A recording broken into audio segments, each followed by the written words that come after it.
ಅವಧೂತ ಚಿಂತನ ಶ್ರೀ ಗುರುದೇವ ದತ್ತ.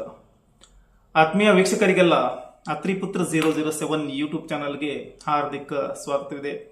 ನಾನು ಅತ್ರಿಪುತ್ರ 007 ನಾಮ್ ತೋ ಸುನಾ ಹೋಗ. ವೀಕ್ಷಕರೇ, ಬರುವ ಜೂನ್ 2 2026 ಸೌರವ್ಯೂಹದ ಬೃಹದಾಕಾರದ ಗ್ರಹಗಳಲ್ಲಿ ನೈಸರ್ಗಿಕವಾಗಿ ಅತ್ಯಂತ ಶುಭ ಗ್ರಹ ಎಂದು ಪರಿಗಣಿಸಲ್ಪಡುವ ಗುರುಗ್ರಹ ಪ್ಲಾನೆಟ್ ಜೂಪಿಟರ್ ತನ್ನ ರಾಶಿಯನ್ನು ಪರಿವರ್ತನೆ ಮಾಡಿಕೊಳ್ತಾ ಇದೆ. ಗುರುವಿನ ಈ ರಾಶಿ ಪರಿವರ್ತನೆಯ ಪ್ರಕ್ರಿಯೆಯನ್ನ ಗುರು ಪಲ್ಲಟ ಅಂತ ಕರೀತಾರೆ. ಗುರುವಿನ ಈ ರಾಶಿ ಪರಿವರ್ತನೆ 2026ರಲ್ಲಿ ತುಂಬಾ ಪ್ರಾಮುಖ್ಯತೆಯನ್ನು ಪಡೆದಿದೆ. ಕಾರಣ, ಗುರು ಬುಧನ ಮಿಥುನ ರಾಶಿಯನ್ನು ತೊರೆದು ಮನೋಕಾರಕ ಚಂದ್ರನ ಕರ್ಕ ರಾಶಿಯನ್ನ ಪ್ರವೇಶ ಮಾಡ್ತಾ ಇದೆ. ಕರ್ಕ ರಾಶಿ ತಮ್ಮೆಲ್ಲರಿಗೂ ತಿಳಿದಿರುವಂತೆ ಗುರುವಿಗೆ ಉಚ್ಚ ರಾಶಿ, ಕುಜನಿಗೆ ನೀಚ ರಾಶಿ ಆಗುತ್ತದೆ. ಇಂತಹ ಗುರು ತನ್ನ ಉಚ್ಚ ರಾಶಿಯನ್ನ ಪ್ರವೇಶ ಮಾಡ್ತಾ ಇದೆ. ಗುರು ಕರ್ಕರಲ್ಲಿ 3 ಹಂತದಲ್ಲಿ ಪ್ರವೇಶ ಮಾಡುವ. ಈಗಾಗಲೇ ಮೊದಲನೇ ಹಂತ ಮುಗಿದು ಹೋಗಿದೆ. ಕಳೆದ ವರ್ಷ 2025ರಲ್ಲಿ ಗುರು ಅಕ್ಟೋಬರ್ 18ರಿಂದ ಡಿಸೆಂಬರ್ 5ರವರೆಗೂ ಕರ್ಕ ರಾಶಿಯಲ್ಲಿ ಪ್ರವೇಶ ಮಾಡಿದ್ದ. ನಂತರ ಮತ್ತೆ ವಕ್ರಗತಿಯಲ್ಲಿ ಮಿಥುನ ರಾಶಿಯನ್ನು ಪ್ರವೇಶ ಮಾಡಿದ್ದ. ಈಗ ಗುರು ಕರ್ಕದಲ್ಲಿ ಮಾರ್ಗಿಯಾಗಿ ಮತ್ತೆ ಪ್ರವೇಶ ಮಾಡ್ತಾ ಇದ್ದಾನೆ. ಜೂನ್ 2 2026ರಿಂದ ಅಕ್ಟೋಬರ್ 31 2026 ಈ ಅವಧಿಯವರೆಗೆ ಗುರು ಕರ್ಕ ರಾಶಿಯಲ್ಲಿ ಮಾರ್ಗಿಯಾಗಿ ಸಂಚರಿಸುವನು. ಇನ್ನು 3ನೇ ಹಂತದಲ್ಲಿ ಗುರು 2027ರಲ್ಲಿ ಅಂದ್ರೆ ಮೂರನೇ ಹಂತ 2027ರಲ್ಲಿ 3ನೇ ಹಂತದಲ್ಲಿ ಗುರು ಕರ್ಕದಲ್ಲಿ ಮೊದಲು ಸ್ವಲ್ಪ ದಿನ ವಕ್ರಿಯಾಗಿ ಸಂಚಾರ ಮಾಡ್ತಾನೆ. ಜನವರಿ 24ರಿಂದ ಏಪ್ರಿಲ್ 13. ನಂತರ ಕರ್ಕದಲ್ಲಿಯೇ ಮಾರ್ಗಿಯಾಗುವ ಏಪ್ರಿಲ್ 13ರಿಂದ ಜೂನ್ 26. 2026ರಲ್ಲಿ ವರ್ಷದ ಅಂತ್ಯದಲ್ಲಿ ಗುರು ಸಿಂಹದಲ್ಲಿ ವಕ್ರಿಯಾಗ್ತಾನೆ. ವೀಕ್ಷಕರೇ, ಗುರು ಕರ್ಕದಲ್ಲಿ ಸಂಚರಿಸುವಾಗ ಮತ್ತೆ ಸಿಂಹದಲ್ಲಿ ಸಂಚರಿಸುವಾಗ ತುಂಬಾ ಪ್ರಾಮುಖ್ಯತೆಯನ್ನು ಪಡಿತಾನೆ. ಕಾರಣ, ಕರ್ಕ ಗುರುವಿನ ಉಚ್ಚ ರಾಶಿ ಆಗುತ್ತದೆ. ಇನ್ನು ಸಿಂಹ ರಾಶಿ ಸೂರ್ಯ ಗುರುವಿಗೆ ಮಿತ್ರನಾಗ್ತಾನೆ, ಮಿತ್ರ ರಾಶಿ. ಅದರ ಜೊತೆಗೆ ಗುರು ಸಿಂಹ ರಾಶಿಯನ್ನ ಪ್ರವೇಶಿಸಿದಾಗ ಸಿಂಹಸ್ಥ ಗುರು ಆಗ್ತಾನೆ. ಸಿಂಹದಲ್ಲಿಯೂ ಕೂಡ ಗುರು 3 ಹಂತಗಳಲ್ಲಿ ಸಂಚಾರ ಮಾಡ್ತಾನೆ. ಅದನ್ನು ಕುರಿತು ಸೆಪರೇಟ್ ವಿಡಿಯೋ ಮಾಡೋಣ. ಈಗ 2026 ಮತ್ತು 27ರಲ್ಲಿ ಗುರುವಿನ ಸಂಚಾರ. ಮೊದಲನೇ ಹಂತ ಮುಗಿದೋಗಿದೆ. 2025ರಲ್ಲಿ ಕೇವಲ 2 ತಿಂಗಳು ಸಂಚಾರ ಆಗಿತ್ತು ಕರ್ಕದಲ್ಲಿ. ಈಗ 2ನೇ ಹಂತ ಜೂನ್ 2 2026ರಿಂದ 31 ಅಕ್ಟೋಬರ್ 2026 ಕರ್ಕ ರಾಶಿಯಲ್ಲಿ ತನ್ನ ಉಚ್ಚ ರಾಶಿಯಲ್ಲಿ ಗುರುವಿನ ಸಂಚಾರ, ಉಚ್ಚ ರಾಶಿಯಲ್ಲಿ ಸಂಚಾರ, ಮಾರ್ಗಿಯಾಗಿ ಸಂಚಾರ. ಗುರು ಪ್ಲಾನೆಟ್ ಜೂಪಿಟರ್ ನೈಸರ್ಗಿಕ ಶುಭಗ್ರಹ. ಗುರು ಸಂತಾನಕಾರಕ, ಗುರು ವಿದ್ಯಾಕಾರಕ. ಗುರುವಿನ ಆಶೀರ್ವಾದವಿದ್ದರೆ ಬ್ಲೆಸ್ಸಿಂಗ್ಸ್ ಆಫ್ ಜೂಪಿಟರ್ ನಿಜಕ್ಕೂ ತುಂಬಾ ಒಳ್ಳೆಯ ಫಲ ಸಿಗ್ತವೆ. ಗುರು ತನ್ನ ಉಚ್ಚ ರಾಶಿಯಲ್ಲಿ ಸಂಚರಿಸುವಾಗ ಸಾಕಷ್ಟು ಪರಿವರ್ತನೆಗಳನ್ನು ನೀಡುವುದು. ಗುರು ನಮ್ಮ ಪೂರ್ವಜರ ಮತ್ತೆ ನಮ್ಮ ಪೂರ್ವಜನ್ಮದ ಉತ್ತಮ ಕರ್ಮಗಳ ಫಲಗಳನ್ನು ನೀಡ್ತಾನೆ. That means Jupiter delivers the past life or past good deeds or past good karmas. Jupiter gives the greatest happiness as well as contentment. ಗುರು ಮಾನಸಿಕ ನೆಮ್ಮದಿಯನ್ನು ನೀಡುವಂತ ಗ್ರಹ, ಪೀಸ್ ಆಫ್ ಮೈಂಡ್. ಕರ್ಕ ನೈಸರ್ಗಿಕವಾಗಿ ಸುಖಭಾವವಾಗಿದೆ. 4th house is peace of mind. ಗುರು ಒಬ್ಬ ಗುರಿಯನ್ನು ತೋರಿಸ್ತಾನೆ ಅಂತಹ ಗ್ರಹ. Jupiter is gravity. Jupiter shows you the right path. ಕರ್ಕದಲ್ಲಿ ಗುರುವಿನ ಪ್ರವೇಶ ಈ ವರ್ಷ ತುಂಬಾ ಪ್ರಾಮುಖ್ಯತೆಯನ್ನು ಪಡೆದಿದೆ. ನಾಟ್ ಓನ್ಲಿ ಬಿಕಾಸ್ ಗುರು ಉಚ್ಚ ರಾಶಿಯಲ್ಲಿ ಪ್ರವೇಶ ಮಾಡ್ತಾ ಇದ್ದಾನಂತಲ್ಲ, ಅದರ ಜೊತೆಗೆ ಅಧಿಕ ಮಾಸದ ಮಧ್ಯಭಾಗದಲ್ಲಿ, ಅಧಿಕ ಮಾಸ, ಮಲಮಾಸ, ಪುರುಷೋತ್ತಮ ಮಾಸ, ಶೂನ್ಯ ಮಾಸ, ಈ ಮಧ್ಯಭಾಗದಲ್ಲಿ ಗುರು ಉಚ್ಚ ರಾಶಿಯನ್ನ ಪ್ರವೇಶ ಮಾಡ್ತಾ ಇದ್ದಾನೆ. ಮೇ 17ರಿಂದ ಜೂನ್ 15 ಅಧಿಕ ಮಾಸದಲ್ಲಿ ಗುರು ತನ್ನ ಉಚ್ಚ ರಾಶಿಯಲ್ಲಿ ಪ್ರವೇಶ. ದ್ಯಾಟ್ ಈಸ್ ವೈ ಇದು ತುಂಬಾ ಪ್ರಾಮುಖ್ಯತೆಯನ್ನು ಪಡೆದಿದೆ. ಅಧಿಕ ಮಾಸ ತುಂಬಾ ವಿಶೇಷವಾಗಿದೆ, ಪುರುಷೋತ್ತಮನ ಮಾಸವಾಗಿದೆ. ಈ ಅಧಿಕ ಮಾಸದ ವಿಶೇಷತೆ ಅಂದ್ರೆ ಸೋಲಾರ್ ಎನರ್ಜಿ ಮತ್ತೆ ಲೂನಾರ್ ಎನರ್ಜಿ, ಸೂರ್ಯ ಮತ್ತು ಚಂದ್ರನ ಊರ್ಜೆಗಳು. ಇಲ್ಲಿ ಬ್ಯಾಲೆನ್ಸ್ ಮಾಡುವಂತಹ ಮಾಸವಾಗಿದೆ. ಅಡಿಷನಲ್ ಮಂತ್ ಅಂತ ಕರೀತಾರೆ. ಅಧಿಕ ಮಾಸವನ್ನು ಇದೇ ಕಾರಣಕ್ಕಾಗಿ ಪಂಚಾಂಗದಲ್ಲಿ ಸೇರಿಸಿದ್ದಾರೆ.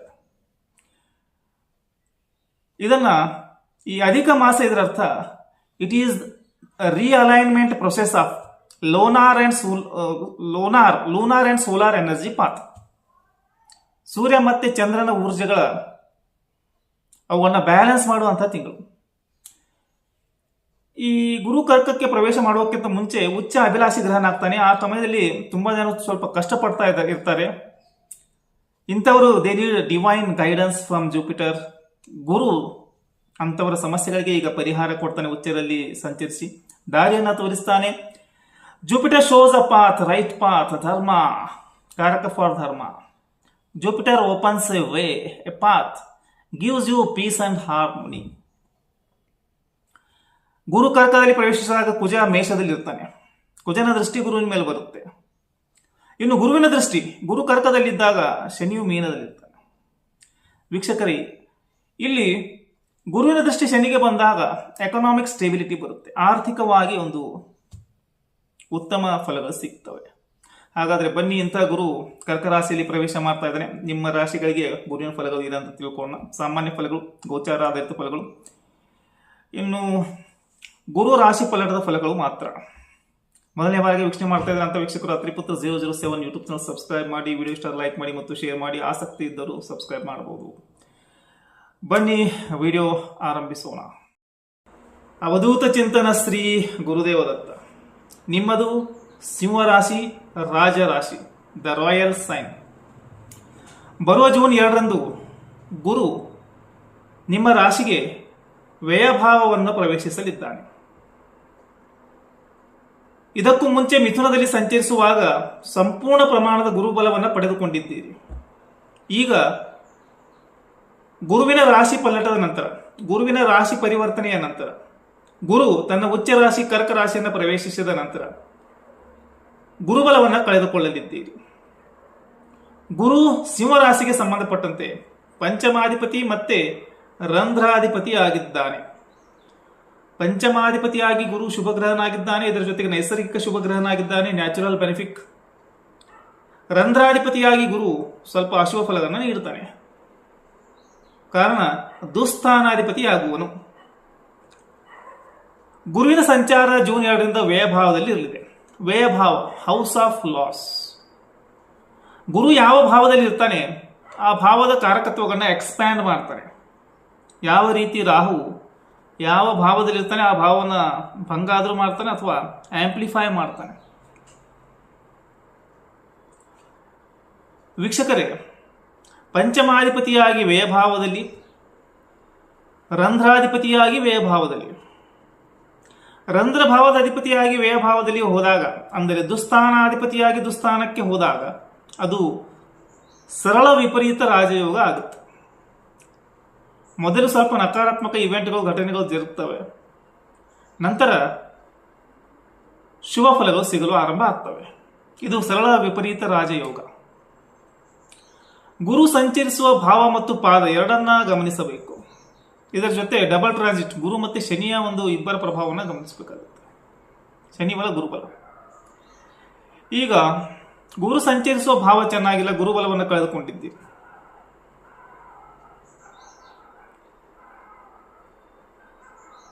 ಗುರು ಪ್ರಭಾವಿಸುವ ಪಾದ, ಗುರು ರೌಪ್ಯ ಪಾದದ ಮುಖಾಂತರ ಪ್ರಭಾವ ಮಾಡ್ತಾ ಇದ್ದಾನೆ. ಇದು ಅತ್ಯಂತ ಶುಭಕರವಾಗಿದೆ. ಹೀಗಾಗಿ ಭಾವ ಚೆನ್ನಾಗಿಲ್ಲ, ಪಾದ ಚೆನ್ನಾಗಿದೆ. ಇದಕ್ಕೂ ಮುಂಚೆ ಲಾಭ ಭಾವದಲ್ಲಿ ಸಂಚಾರ ಮಾಡುವಾಗ ಭಾವಾಧಾರಿತ ಫಲಗಳು ಚೆನ್ನಾಗಿದ್ದವು. ಈಗ ಪಾದ ಆಧಾರಿತ ಫಲಗಳು ಚೆನ್ನಾಗಿವೆ.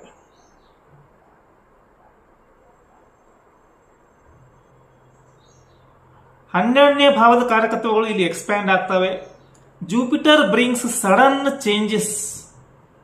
Some changes are favourable and some changes are non favourable. Some changes are related to the domestic situations. ಕೆಲವರಿಗೆ ರೀಲೋಕೇಟ್ ಆಗುವಂತಹ ಚಾನ್ಸಸ್ಗಳನ್ನು ಗುರು ಕೊಡ್ತಾನೆ. ಸ್ಥಳಾಂತರ ಯೋಗ ಕೆಲವರಿಗೆ. ಇನ್ನು ಫಿಫ್ತ್ ಲಾರ್ಡ್ ಇನ್ 12th ಹೌಸ್ ಇರೋದ್ರಿಂದ ಮಕ್ಕಳ ಸಂತಾನದ ಜೀವನದಲ್ಲಿ ವಿಶೇಷವಾದ ಪರಿವರ್ತನೆ ಬರುತ್ತದೆ.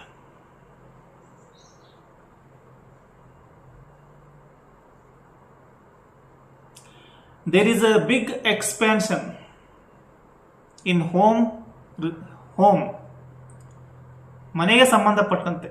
ಕಾರಣ 12th ಹೌಸ್ನಿಂದ ಗುರುವಿನ ದೃಷ್ಟಿ 4ನೇ ಭಾವಕ್ಕೂ ಬರುತ್ತೆ. ಅಲ್ಲಿ ಕೆಲವು ಬದಲಾವಣೆಗಳಾಗ್ತವೆ. Jupiter gives some concerns related to the family. Aspect of Jupiter from 12th house is to the 4th house. Will give some concerns about the family, concerns about some domestic things.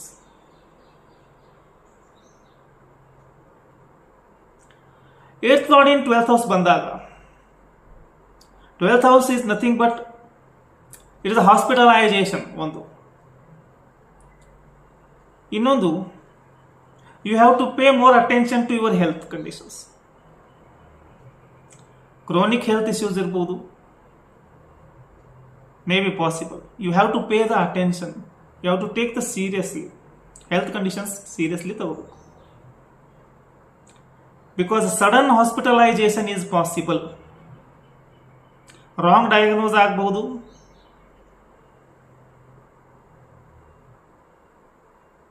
So careful about the health. For some people, surgery may be possible in these 5 months.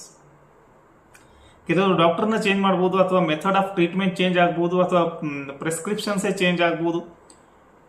ಇಲ್ಲಿ ಈ ರೀತಿ ಕೆಲವು ಘಟನೆಗಳು ನಡೀತವೆ. 12th house medical treatment ಪದ್ಧತಿನೇ ಬದಲಾವಣೆ ಆಗ್ಬೋದು. Diagnose ಮಾಡುವ ಶೈಲಿಯನ್ನ doctor ಕೂಡ ಬದಲಾಯಿಸಬಹುದು. 12th house is related to spirituality. Jupiter makes you more spiritual. Long journey travels, ತೀರ್ಥಯಾತ್ರೆಗಳು, ಧರ್ಮಕ್ಷೇತ್ರಗಳ ದರ್ಶನ, ಹೋಮ ಹವನ ಯಜ್ಞ ಯಾಗಾದಿಗಳು, ಪರಿಹಾರ ಕ್ರಮಗಳು, ಜಲಕ್ಷೇತ್ರಗಳ ದರ್ಶನ. ಕರ್ಕದಲ್ಲಿ ಗುರುವಿದ್ದಾಗ he will makes you more sentimental, more emotional. There is no control on your emotions. You are more emotional about the domestic things and your progeny.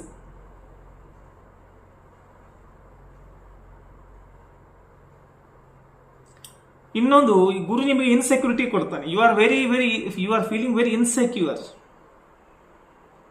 You need a peace of mind, mental peace, ಮಾನಸಿಕ ನೆಮ್ಮದಿ ಬೇಕಾಗಿರುತ್ತೆ.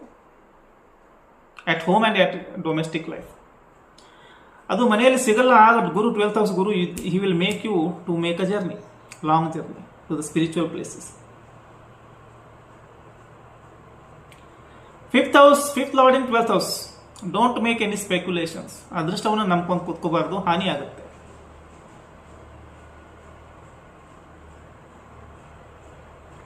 ಒಂದು ರೀತಿಯ ಅಂಜಿಕೆ ಇರುತ್ತೆ, ಅವ್ಯಕ್ತ ಭಯ. And also 12th house, you will get your guru and your spiritual advice, your divine guidance from a far away place person. 12th house, what is 12th house? 12th house is ಒಂದು ರೀತಿಯ ಬಂಧನ, hospitalisation ಜೊತೆ ಬಂಧನ, ಮೋಕ್ಷ ಎಲ್ಲ ಬರುತ್ತೆ. ಗುರು is a ಜೀವ, is a spirit. So 12th ಹೌಸ್ಗೆ ಬಂದಾಗ ಜೀವಕ್ಕೆ ಒಂದು ರೀತಿಯ ಬಂಧನ ಅನಿಸುತ್ತೆ. ಜೀವ ಇಸ್ ಎ ಕಾಂಬಿನೇಷನ್ ಆಫ್ ಆತ್ಮ ಅಂಡ್ ಮನಸ್ಸು. ಸೂರ್ಯ ಚಂದ್ರ, ಮದರ್ ಅಂಡ್ ಫಾದರ್ ಕೂಡಿದಾಗ ಜೀವ ಅಂತ ಉತ್ಪತ್ತಿ, ಎಂಬ್ರಿಯೋ. ಸೊ ಆತ್ಮ ಶರೀರದ ಜೊತೆಗೆ, ಆತ್ಮ ಮತ್ತು ಮನಸ್ಸಿನ ಜೊತೆಗೆ ಇಲ್ಲಿ ಶರೀರ ಒಂದು. 12ನೇ ಭಾವದ ಗುರು ಸ್ವಲ್ಪ ಡಿಸ್ಟರ್ಬೆನ್ಸ್ ಅನ್ನು ಕೊಡುವುದು, ಜೀವಕ್ಕೆ ತೊಂದರೆ, ಮಾನಸಿಕ ತೊಂದರೆ, ಶಾರೀರಿಕ ತೊಂದರೆಗಳನ್ನ ಗುರು ಕೊಡ್ತಾನೆ. ಅದರ ಮುಖಾಂತರ ವೈದ್ಯ ಋಣ ಇರುತ್ತೆ, ಹಾಸ್ಪಿಟಲೈಸೇಷನ್ ಕೆಲವರು ಆಗ್ತಾರೆ, ಕೆಲವರು ಆಧ್ಯಾತ್ಮಿಕತೆಯ ಕಡೆಗೆ ವಾಲ್ತಾರೆ. Jupiter makes you more spiritual, inclination towards the spirituality. Video ಇಷ್ಟ ಆದರೆ ಲೈಕ್ ಮಾಡಿ ಮತ್ತು ಶೇರ್ ಮಾಡಿ. ಶ್ರೀ ಗುರುದೇವ್.